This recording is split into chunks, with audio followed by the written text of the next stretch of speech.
Hi guys, Tom Morrison here, and 20.3 is here. It is our Diane variation repeat, and it is an absolutely awesome workout. So let's get you warmed up for it first of all. So Jenny is going to pop down in the push-up position, bring one leg up beside the other, and then she's going to bring her elbow down to the floor, and then she's going to rotate up to the sky. She's going to do this 10 times on each side. These are called deep lunge rotations. You want to make sure that you're getting the elbow down to the floor beside your heel with a vertical shin. Squeeze the bum on the back leg as well and really sink deep into your hips. Do this 10 times. If your elbow's a little bit higher, the more you do it, the lower it will get, but long term you'd really want to see that that is actually hitting the floor. It's called the deep lunge test as well. So these are deep lunge rotations. You're going to use these to warm up the hips and the upper back as well. So this is really important so that you can actually send your hips back to get the hang of the hamstrings. After that, we're going to fire the core up. So Jenny's going to go into a side plank for me on whatever side she likes.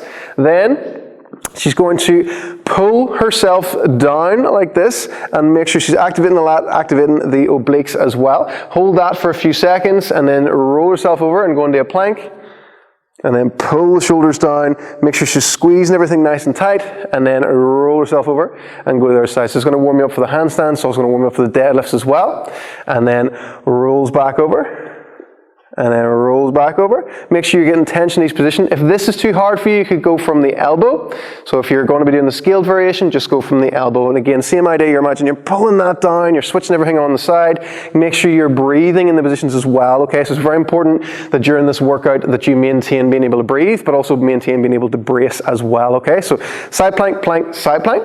After that, you're then going to hop up and you're going to grab yourself a barbell and try this exercise, see how you get on. It's a great stretch to use in your workouts. Reach up as high as you can. You're going to try and pull the ribs down as much as you can. Whenever you feel you've got yourself set, you're then going to lift one leg up and see, can you hold that position for a couple of seconds? That's great. So this is going to fire up the glutes because you're having a balance. It's going to fire up your abs because you're having to lift the leg. And it's also going to help you to stretch out the shoulders. So I don't want you to think about pressing this. I want you to think about stretching, using that bar to help you to stretch down. That's it. So try this drill, see how you get on. Don't worry about it too much, but it's something you'd want to work on. So being able to balance and being able to hold good positions as well is a very, very important thing to do. This is really going to help to set you up for the handstands and make sure you're getting that good full lockout. Okay, so that is going to be your warm-up.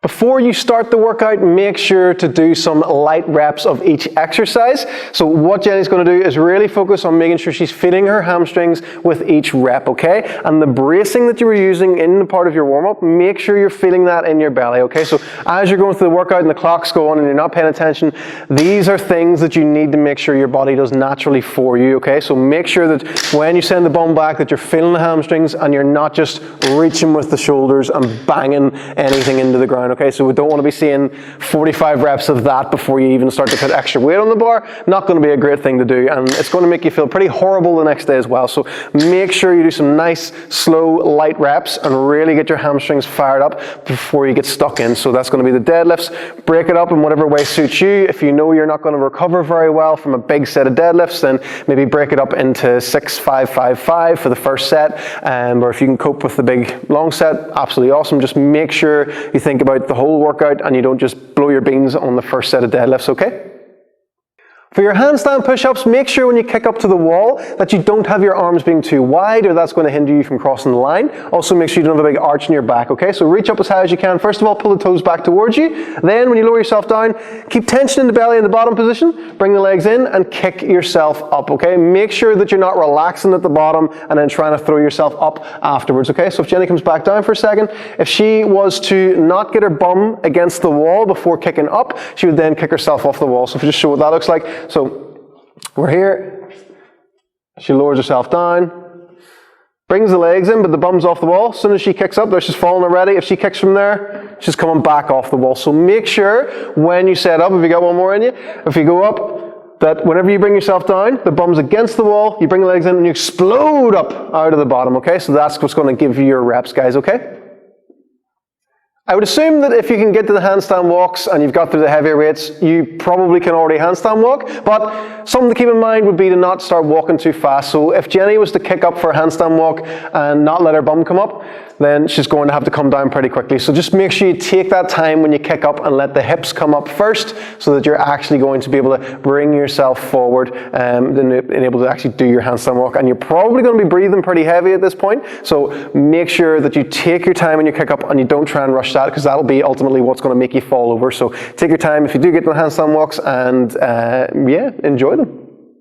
After you finish this workout, you're probably going to feel pretty beat up, so we want to make sure that we look after a couple of things immediately after. So what Jenny's going to do is reach up and over and grab hold of a rig post, and then sink her body out to the side. Okay, what this is going to do is stretch your QL muscle. It's going to stretch out your lower back, and it's also going to open up the ribs a little bit as well, and stretch the shoulders off a bit too after the handstands.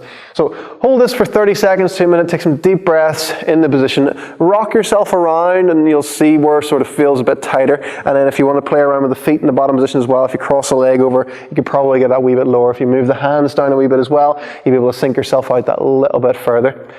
And make sure you do both sides when you do this, and just turn around, grab on, and get that nice curved shape there. And again, stretch out lower back and lats as well. So really, really nice full body stretch.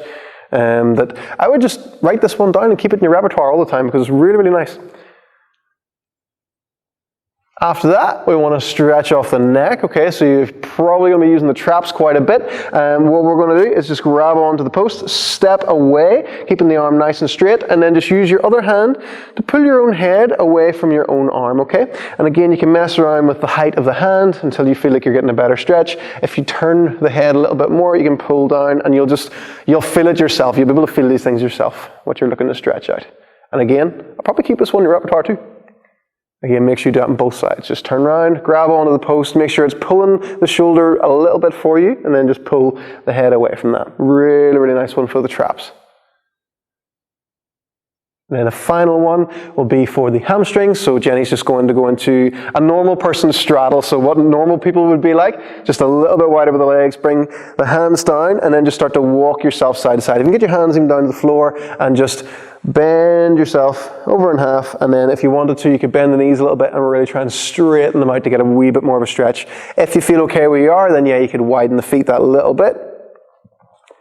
That's it. Then bring yourself down a little bit lower. So don't worry if you don't look like this, as long as you're making sure you feel that stretch in the lower back and the hamstring and a wee bit up in the adductors as well, then it's going to really help your recovery.